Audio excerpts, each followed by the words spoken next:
Carnage dans le centre de Tunis. 17 touristes, un policier et un civil tunisien ont trouvé la mort dans une attaque lancée contre le musée du Bardo.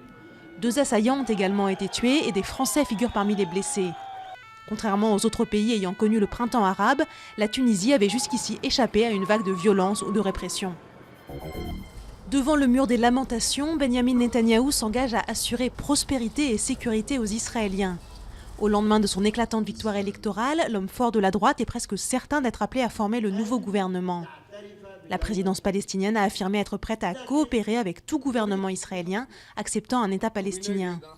Un État dont Netanyahou a promis, aux dernières heures de la campagne, d'empêcher la création. L'inauguration du nouveau siège de la BCE marquée par de violentes manifestations.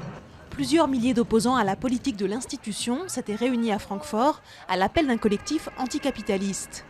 Des dizaines de policiers ont été légèrement blessés et des voitures incendiées. 2 mois de prison avec sursis pour Dieudonné. Le polémiste est condamné pour apologie d'actes de terrorisme. Le 11 janvier, il avait écrit « Je me sens Charlie Koulibaly » sur son compte Facebook. Un message qu'il avait rapidement retiré.